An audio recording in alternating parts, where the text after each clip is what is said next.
I think for them, realistically, for them to get to where they want to go and maximize on the value of this pitching, yeah, they got to add somebody at the deadline. Not subtract, don't trade your closer, get real dudes in there.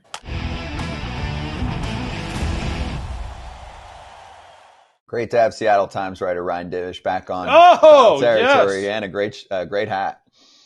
Let's go. I knew AJ would like this. That's a good one. NWO hat for the podcast crowd if you can't see it. But let's bring that question over to you, Ryan. How often do you hear the ballpark excuse, and is it legit in your mind?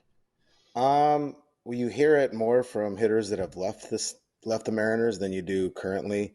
I do know, like I was covering the team, and Adrian Beltre hated it here. Loved Seattle, but hated the park. Felt like he got cheated out of a lot of hits. And they changed the walls, I think a year or two after he left. But Justin Smoke was another good example. He really struggled here, and then when he went to Toronto, he put together an all-star season. And part of it was you get in, you have a couple marine, they call it the marine layer here, but you have a couple balls knocked down where it isn't a home run. And then all of a sudden you try and hit it just a little bit harder. You try and overcook it just a little bit more. And that leads to off the barrel swings. And I think that's the one mindset you have to get out of your head, is that you have to swing that much harder or hit it that much harder to always get it out. Yeah, it's not great here in April and May, but it evens out in July and June when it's warm. I mean, Nelson Cruz never had a problem hitting bombs here. He hit them, but then again, he doesn't have a problem hitting bombs anywhere. But I think sometimes it just gets in your head, and what happens is you just get out of your approach. You miss a fastball that you should have hit, and all of a sudden you're chasing a result because you haven't. It's hard to get hits here. I think it bothered Jesse Winker when he was here. I think it bothered Teoscar when he was here. Guys that are used to getting home runs on certain swings, and it's not a home run, they think, okay, I have to recalibrate and try something different. No, you just got to keep doing the same thing. That's why Mitch Haniger, like he said, he's just like, yeah, sometimes it's unfair, but you can't let it affect you. You just have to keep doing the same thing, or you'll get into bad habits. Okay, so is it because they took the Hit It Here Cafe sign down? Is that why the ball doesn't travel there anymore? Because I'm telling you, man, people used to say that, and we used to go there and have home run derbies there.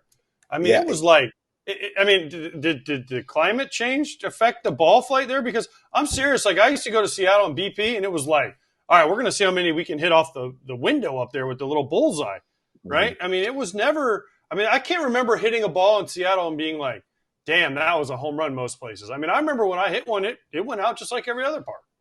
Yeah, I mean, and AJ, you had the pull side power. That's important. I mean, if you're a left-handed hitter, it's a little more true. If you pull a ball to right field, it will carry that way, and that part is fair. But I think just what they don't like early in the season, in April and May, it's cold, the air is heavy, and then a lot of times they keep the roof open when it's cold, and then the wind's kind of swirling around, so it'll knock some balls down. But no, I think if you're left-handed and you hit it right, it's a home run almost every time. I mean, but it's the right-handed power guys trying to go to right center or to left center or even a dead center. Those balls kind of get knocked down at times. But no, I think some guys make a bigger deal of it than others. But the big thing, and I think the Mariners wanted to try and get away from that idea of just bashing home runs or striking out. They wanted to have more complete hitters that weren't so reliant on the home run, but that really hasn't happened this year. Apparently your Mariners never watched Brett Boone hit balls to right field and then flip his bat, like one of the greatest commercials of all time.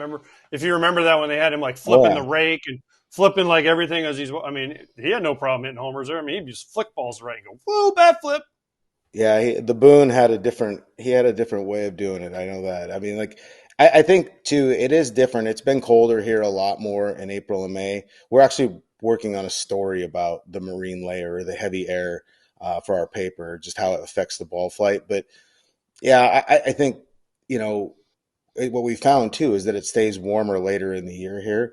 So in late August, when it used to get really cold, it's still warm and you see some of the hitting. But I do know, like, sometimes in late summer when they play day games, it is harder to see the shadows kind of creep in. That's one of the reasons why that playoff game went 18 innings or whatever it was. It felt like it was never going to end. The shadows came in. It started late afternoon, and they just had a hard time seeing the ball. And so not only is it a hard time seeing it, but then the Astros are running out all their guys, and the Mariners had all their arms, and nobody was going to hit one. We were kind of joking that we needed the sun to go down and the lights to kick back up and get dark for somebody to finally hit a home run, because that's kind of what it was looking like, because nobody touched the ball that day. So, okay, so we've talked a lot about about how homers that guys are feeling like they're supposed to have aren't going out, but this team isn't having trouble or isn't having problems with the ball being caught at the warning track. It's putting it in the play. Struck out 17 times over the last, or sorry, 27 times over 17 innings of baseball. They caught, I think they're up in the top 3 in strikeouts this year, at least strikeout rate, almost a 30% clip for the whole team. A couple guys that I played with that are kind of leading that charge with Garver and Polanco.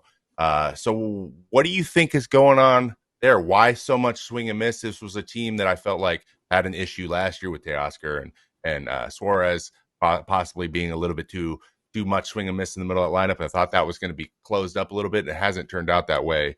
What adjustments do you think these guys need to make to put the ball in play a little bit more? Yeah, you're right, Trevor. Like, I don't expect Mitch Garver to strike out like this, and I certainly like Polanco's at like 32 or 34% strikeout rate at one point. Like, that's not who he is. Part of what made him attractive as a player for them to sign was that he hit the ball, that he put the ball in play, that he barreled a lot of baseballs. I think for those guys, that you want to get off to a good start. You're on a new team. They faced some tough pitching as well early on. I mean, like, and one thing that we've noticed, and this has been a trend with the Mariners for the last few years, is that they just spin it against them, spin to win. Throw as many breaking balls as you can. If you can really execute, you can get the Mariners out. We saw that early in the season. The Red Sox, like Pivetta and Cutter Crawford, and those guys just spun them to death. And I think that's what we're seeing as well. The Mariners like to swing, and they want to hit the ball. And what we're seeing is they kind of work themselves in some tough counts. They're fouling off some pitches. But I think part of it is they see so much breaking stuff that they're late on fastballs. They're kind of in that in-between mode. And that's a tough place to live in big league baseball. But I don't expect Garver and Polanco to stay there. The one thing is when you get down this far this early and you see a 1 next to your name on your batting average and you're looking up at the board, you want to climb out of it. Nobody likes to be there. And then you start chasing results a little bit and bad things happen. That this was the goal when they had to remake their roster for a lot of different reasons. One of it was for payroll flexibility, and they didn't have it. But they also wanted to try and strike out less, because that was a problem last year with runners in scoring positions, bad strikeouts. So they don't have Teoscar anymore. They don't have Suarez. Jared Kelenic had a 35% strikeout rate. They got rid of all those guys thinking, if you bring in Polanco, Garver, Haniger does strike out some, but he does hit the ball more in play, that it would be better, but it just hasn't. And part of the problem, too, is guys like Julio strike out in a little bit. J.P. Crawford's strikeout rate was way higher than usual. And I think, you just saw a bunch of guys trying to press. When you have about 4 or 5 guys that are all kind of in that mode, it's hard to get out of that. And I think we've seen bits and pieces of where it could be better. But, yeah, it's a problem. Like, it's a tough way to live if you're just relying on a homer. Like last night, they probably should have lost that game for all intents and purposes, and they found a way to win it at the end. But they had done nothing for 7 or 8 innings. So we're talking about the strikeout issues. Hopefully that eventually gets fixed for them. Do they have enough power to be a World Series champion? We know they have enough pitching. There's no doubt. We were always worried about the offense. Now we're worried about the swing and miss. But let's say that evens out a little bit. Is there enough damage? Because nowadays in our sport, you need to have that. It's rare that we're seeing teams, especially in the past, 5, 6, 7 years, win a World Series if they don't have upper echelon slug. Yeah, I mean, I think the Mariners' record is like 14-5 when they hit a homer. So yeah, they need it. So they don't have the other than maybe Julio, they don't have the 40 homer aircraft carrier guy. It's like Julio, and then they have a bunch of guys maybe capable of hitting 25. Haniger's had 30 homers in his career, but yeah, they don't have those big bashers. I think for them, realistically, for them to get to where they want to go and maximize on the value of this pitching, yeah, they got to add somebody at the deadline. Not subtract, don't trade your closer, get real dudes in there. And whether that's a guy that comes in and plays third base, though the third base, tandem of Rojas and Arias has been fine, or maybe it's a first base guy, I don't know, or another outfielder. You need another middle of the order presence bat to kind of keep going, because like it's tough to live just relying on pitching. And at some point, too, those guys wear down a little bit. We saw that last year. The Mariners made such a huge run in August when Julio got hot. And then, you get to September and all of a sudden, the dog days hit George Kirby and Logan Gilbert and some of those guys, and they had a couple of rough outings. They just they didn't have the offense to carry it. So I think they got to add at the deadline, and I'm sure they'll try. And that becomes a budget question, whether they'll be able to add the money to get another guy. But I don't think that I can look at this team right now and say, as they are right now, that they're a World Series contender. Their pitching is a World Series level. It's the rest of the stuff it's an issue. I mean, you can't expect guys to go 7 innings when they've only ever gone 6. I mean, come on, Ryan. Let's keep it under context. And they're winning 55% of their games right now, so they're way ahead of schedule. Yeah. Okay. But one thing that concerns me the last 2 years, Julio Rodriguez signed the big deal. He kind of became like one of the faces of baseball. The last 2 years, he's got off to awful starts. Last year, up until almost the All-Star game, and then he took off. This year, again, he's struggling. So what is it about Julio at the start of the season? Is it the cold weather? Why has he struggled the last 2 years to start?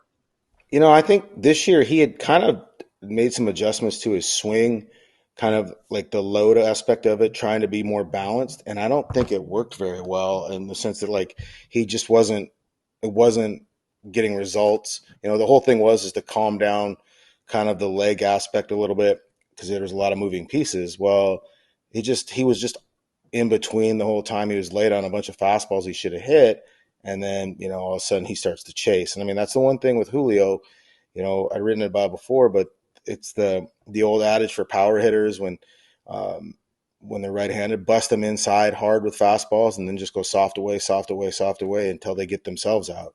And he's done that a little bit. There are stretches where he's very disciplined and he's very, cognizant of what the strike zone should be and what he should be swinging at. And there are other times that he just wants that result. He wants to get the big hit.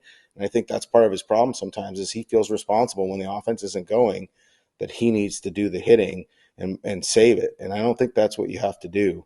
I can't, it's so strange. Like you'll see a 5-game stretch. You're like, okay, he's kind of righted the ship. It's going to be that way. And then, then it's followed by 4 or 5 games where it's not as good. And I think that's been frustrating for the Mariners. It's been frustrating for him. And sometimes when you're that good, you have to kind of hit a bottoming out point where it's like, okay, this isn't working what I'm doing. I got to shift it completely. And I think that's maybe where it's tracking to. He's got to find a way to reassess his what he wants to do in the strike zone and then find ways to be better. I think the one thing he has to realize too, teams aren't going to let him beat them. I mean, you look at the lineup and you can sit there and say, well, we're not going to give him fastballs. We're not going to give in because he's proven that he'll get out if we just stay out of the zone.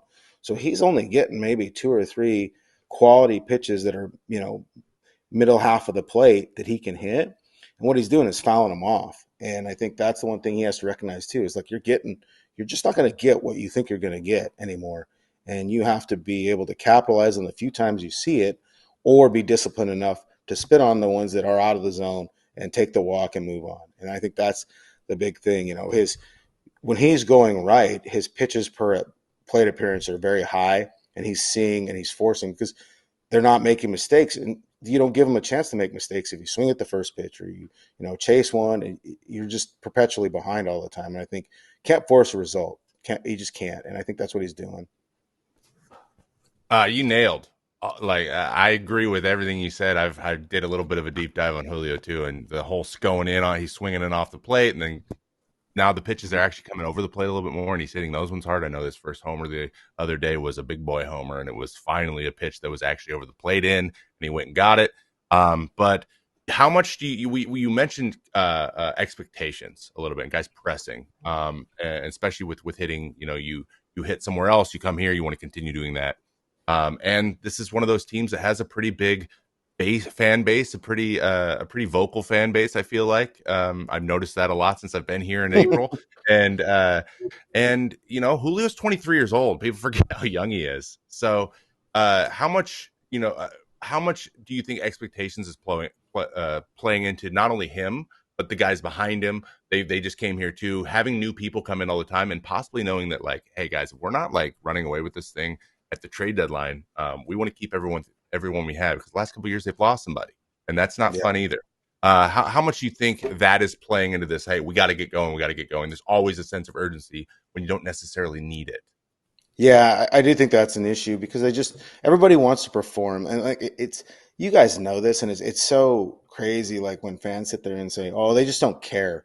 Like no Major League Baseball player likes the feeling of being embarrassed on a baseball field, either out of performance or a mistake or whatever, and they wear it and they take it hard. And you can be the most veteran guy, but if you have a 6 game stretch where everything feels terrible, it wears on you. And I think that's kind of what we've seen. And then when you get like a collective group of everybody kind of struggling at once, then somebody always tries to assume, well, I'll fix it. I'll do it, and I think that's been a problem. There are stretches where they have kind of that team mentality, take a bunch of walks, get just base runners on and figure out a way. But, guys want the results too. It's not, there's an individual component in the team aspect of baseball.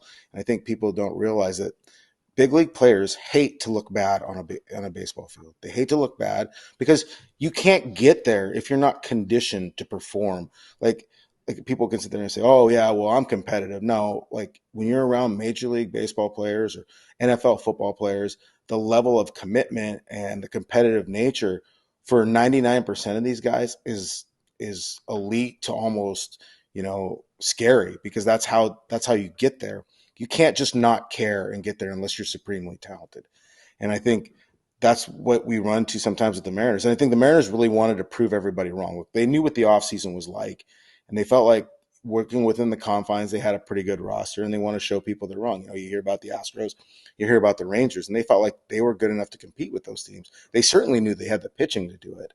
But I think, too, they probably get tired of it too, always asking, well, how the pitchers bailed you out again? How great has the pitching been? When are you guys going to hit? And I think we're seeing some of that. There's been some frustration, them talking about it, just admitting, saying like their pitching's carrying us and we've got to do more. And it's not been fair to them. And, will we see it in the coming days and weeks? They've been through a tough stretch too. It feels like they're in the freaking National League, for God's sakes. That's all they do is play National League teams. But they've been through a tough stretch of pitching as well. Like Fried wasn't dominant last night, but he was good. And a lefty, he spins that stuff against them. That's just hard. So, maybe they get a little healthier when they go out and play on the road here a little bit. They play the Astros. They go to Minnesota. I think that they could get healthier there. But it's been pretty brutal at times to watch their offense. And I know, talking with those guys, they're as frustrated, probably more so than fans. Like I always tell people, you don't care more than the players. As much as you think you do, you don't care as much as the players. I don't care how many jerseys you bought. Thank you for doing that. I appreciated that a lot. Yeah, thank you. Yeah, you're not spending all day thinking about it, working on it. You're a fan. It's a little different. So yeah, I'm with you. Just Ryan, like I don't care about writing as much as Ryan does. That's true. No, I don't really care about writing that much either. I just kind of fake it. What did Bobby Knight say? Everybody learns how to write in 3rd grade and then moves on. I guess I haven't really moved on, but I still write at about a 3rd grade level. Perfectly stated. Couldn't do it any better. Well, you're fooling the world. You do a great job. Check out Ryan Divish's articles in the Seattle Times. Follow him at Ryan Divish. Wait, before you go, yes. Scott's trying to get rid of you. I'm not trying to get rid of you. What You is didn't tell me you had another question. What is the animal over your left shoulder? I think there's a big old elk back here. That one, yeah. Oh, nice. Yeah. It's not mine. I'm staying with my cousin.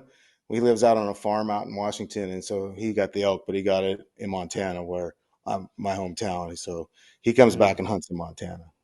Can I It's go? where I'll move one day. The next time, a year from now, maybe I'll be living in a cabin in the woods trying to do this with some spotty internet Be connection. careful though. If he ever needs to take somebody, I'm available. There you go.